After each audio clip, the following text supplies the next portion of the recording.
Good evening Kamaster, welcome back into our YouTube channel. Narito na naman ang iyong lingkod upang magbabahagi ng panibagong video. So ang topic natin sa gabing ito ay itong M-Track Plus. Ito ay brand ng M-Track Plus. So may tatak po siya na nil battery. Ito po ay sticker na lamang, nilagyan na lang nila. Pero hindi sila ang may gawa nitong battery na ito. Ibang bansa ang may gawa nito. Nilagyan lang nilang sticker na nil battery. Tapos nabili ito sa may-ari ay November 13, 2020. Magdadalawang taon pa lang siya ngayong parating na November 13, 2022. Ito ay pinapacharge lang ng may-ari dahil naka-6 na buwan na daw mahigit na stock. Hindi niya nagamit. Nakakabit naman to sa owner type ng sasakyan niya. Ang size ng baterya na ito ay 2SM. Ito ay maintenance free. Titester natin yan nang malaman natin kung ilan ang voltahe sa baterya na to.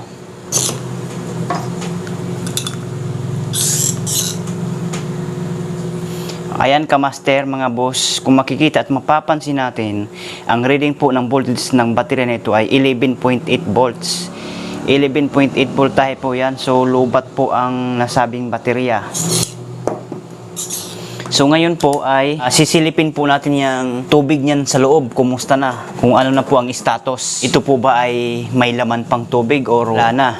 Hindi naman po pwedeng i-charge natin kaagad ito. Mamaya wala nang lamang tubig ito. Baka ano pang may mangyari. May tendency kasi na sasabo ang isang baterya kapag wala na siyang tubig. Pag charge natin na wala ng tubig. Okay po? So ngayon ay kukuha lang tayo ng bagay na pwedeng pantuklap. Kung mapapansin po natin, wala po siyang bukasan sa ibabaw. Hindi natin makikita yung 6 na takip, yung 6 na butas sa ilalim. Kasi po, may harang sa ibabaw ito. Ang diskarte dyan, kukuha po kayo ng kahit anong bagay na gusto nyo ipantuklap. Sa akin, ito po ang ipantuklap ko, itong kutsilyo na ito. So, ang pagtuklap naman dyan, dito lang po sa gilid. Ayan. Pag gano'n nyo lang siya, pwersa nyo lang kaunti. Ayan, medyo matigas.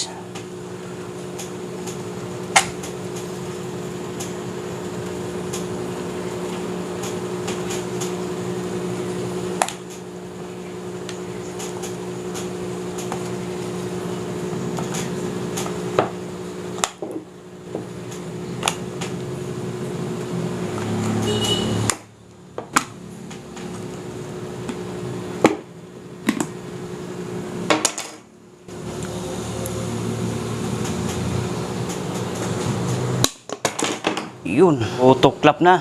Ito yung takip niya na pagkakapal-kapal. Talagang pangmatagalan din ito. M-Track. Parang Motolite din. Tuklap na yan at makikita natin dito sa loob kung ito ba ay may laman pang tubig. Flashlightan natin at nang makita.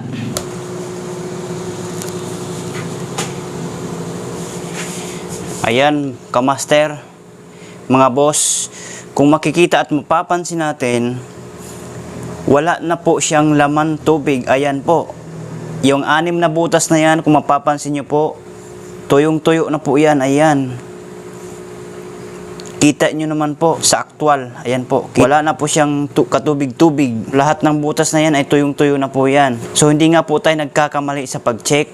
Kaya lagi ko po sa inyong pinapaalala na bago tayo mag-charge ng kahit anong baterya, pang motorcycle man yan or pang kotse or pang mga truck, always remember po na paki-check po lahat ng butas ng tubig ng baterya para sigurado po na iwas tayo sa disgrasya kasi po may tendency na sasabog ang isang baterya pag once na mag-charge kayo na wala na siyang tubig. So hindi lang yan, para na rin sa maalagaan natin yung ating customer na mga nagpapacharge sa atin.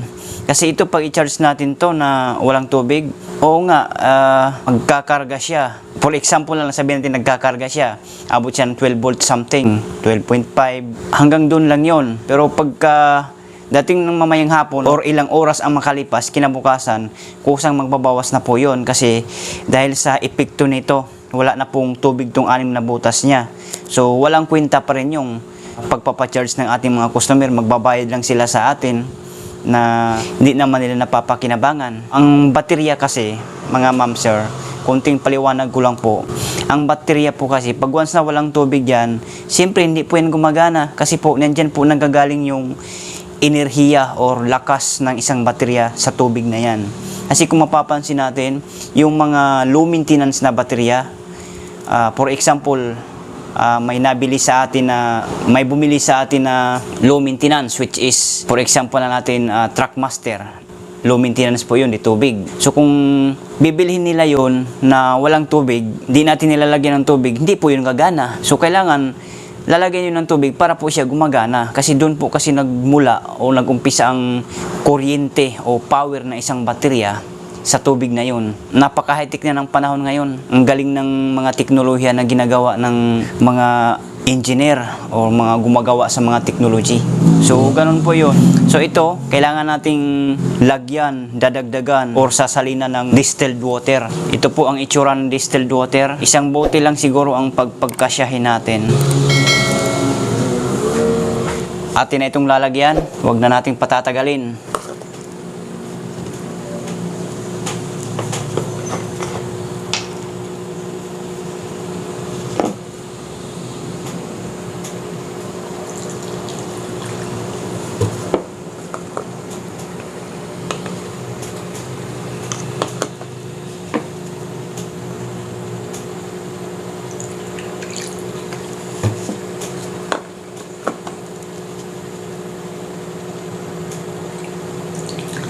Ang paglagay po nito, kamaster, mga mamser,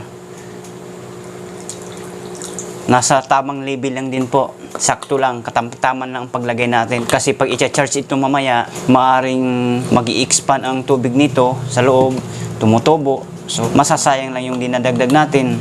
Matatapon lang din. Useless. So, kailangan katamtaman lang.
Ayan kamaster, kung makikita at mapapansin natin, hanggang dyan lang po ang level ng kanyang tubig. Kailangan magkapantay po sila parehas. Parehas sila ang level ng tubig.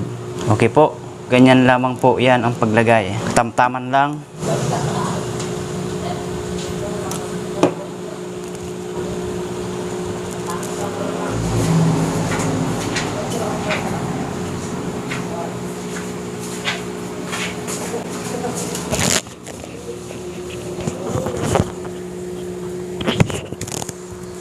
Atin lamang po itong lilinisan ng ibabaw kasi marumi po.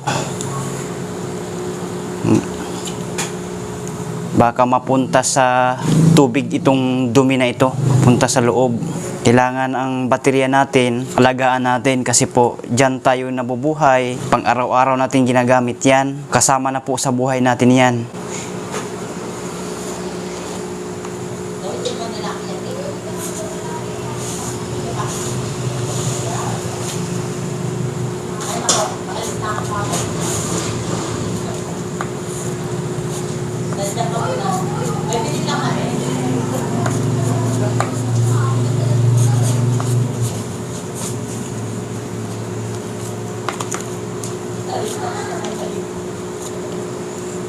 Yan po, kung mapapansin natin, may mga lumot-lumot na siya.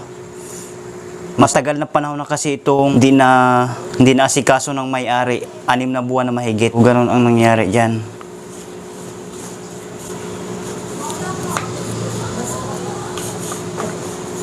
So may indicator siya. Ayan. So atin na siyang tatakpan.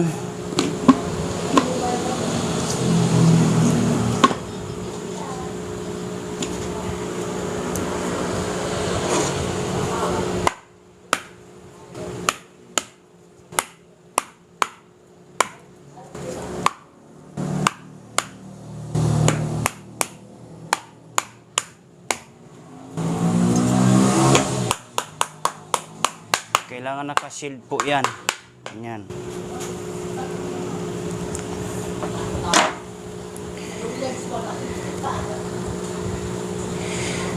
So tapos na tayo. Sana may natutunan po kayo and maraming salamat po sa inyong panonood. At huwag niyo po kalimutan mag-subscribe sa ating YouTube channel.